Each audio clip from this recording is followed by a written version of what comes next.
So, ayan guys, tayo ay magsisimula ng mag-isa ng ating kusido at ang ating isda ay atin ang na-fry. Ayan. At syempre, sa ating paggagawa ng kusido, meron tayo ditong yang ginger. Ayan. Na-slice na po yan ng ganyan at huwag kalimutan na syempre bawang. Ayan, at sibuyas. Ayan. At syempre, gagamit tayo ng Knorr cubes na fish. Yes. At sa ating pagluluto nga ng kusido, hindi mawawala ang generous na kamatis, sili na green, pichay, at ang ating pichay nga ay freshly harvested. Ayan. At syempre, onion leeks. At dahil nga, mainit na ang ating oil at tayo ay magigisa sa ating pinagprituhan ng isda. Ayan, so dito tayo magigisa. Una na nating ilagay ang ating ginger.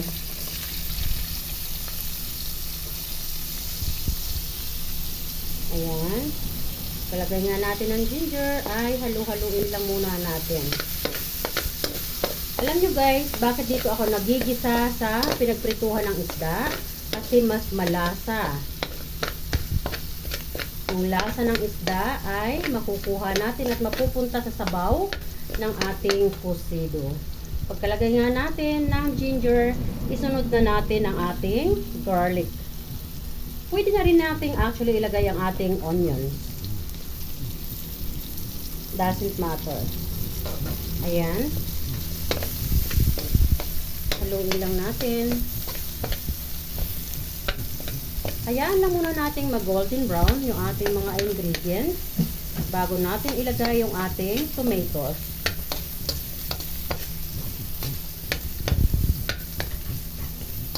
Bango. Wow.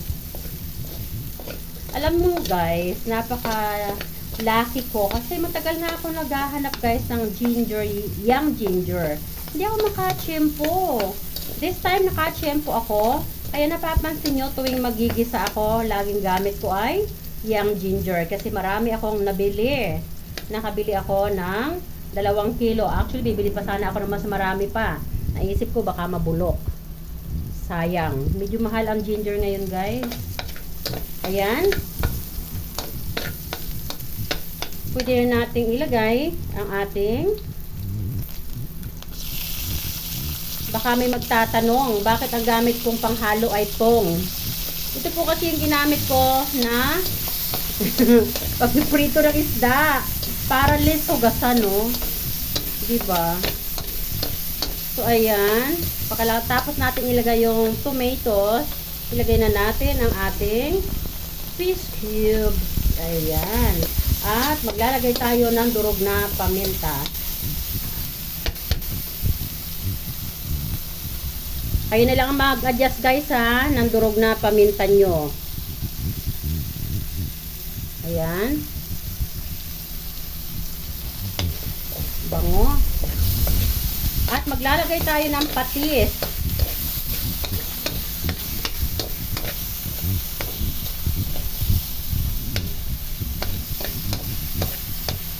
Ayan. So, walang measurement guys yung paglalagay natin ng patis. Kayo na lang ang magtansya. Yung sa tingin nyo na hindi naman masyadong alat yung inyong niluluto. Alam nyo guys, ang kusido ay napakasarap, no? Pag lahat ng timpla ay tama. And then this time, maglalagay ako ng sugar to balance the taste. At the same time, maglalagay na rin ako ng ginisa mix bago tayo maglagay ng ating sabaw. Ayan. Ayaw lumabas yung ginisa mix ko. Very stingy. Ayan. So, kukuha lang ako ng water. Hayaan lang muna nating masute yung ating mga ingredients dyan. Ang bango guys, promise. So, ayan guys. Maglalagay na tayo ng sabaw. At ang ating sabaw nga ay 350 ml. Ayan, ilagay na ulit natin sa maximum heat para mas mabilis siyang kumulo. At nang tayo ay makakain na. Nakumulo na yan, ilalagay na natin ang ating fried fish. At para nga mas mabilis siyang kumulo, para hindi tayo mahagad sa gas, takpan natin para makonsib natin yung heat.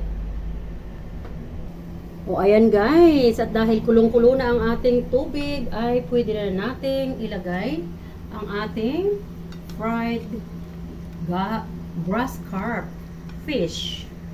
Ayan.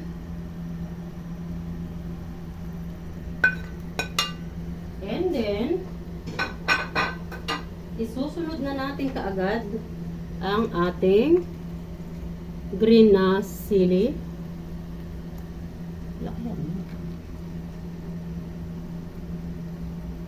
At ilagay na rin natin ang ating freshly harvested na pichay.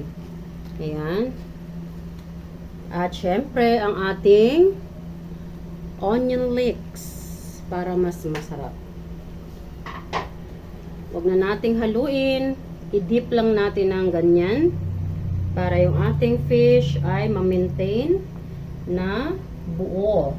Hindi siya magkalasag-lasag. Ayan, wag nating i-overcook ang ating mga gulay. Masarap yung mga gulay natin na medyo half cook, no? Ayan, sarap guys. Look at that. Guys, ito yung ulam na sabaw pa lang. Oh, delicious. Yan. Wow. Siyempre, hindi mawawala ang sili ni Tita Wena. Wow. So, ayan guys. Sana ay may natutunan na naman kayong bagong putahes dito sa kusina ni Tita Wena. Ayan, ito ang ating grass carp cocido. Ayan, sarap. At syempre pa. Wow. Picture.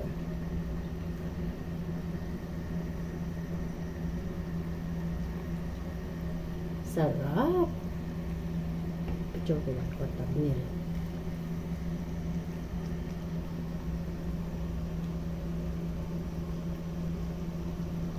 Delicious. Ito pala ang thumbnail. Very soon, tayo ay kakain na.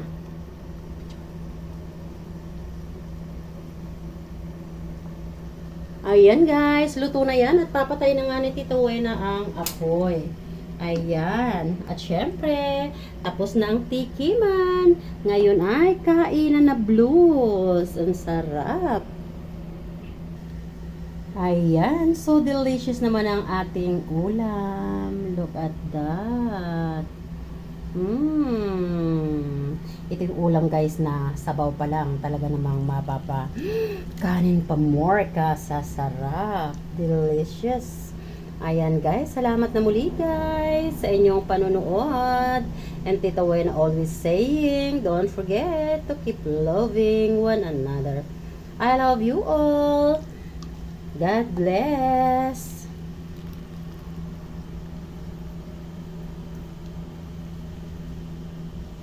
Ayan, sarap. Ito yung panga ng grass carp. Sarap. Ipinabi ako yung ulo para yung lasa ay manuot.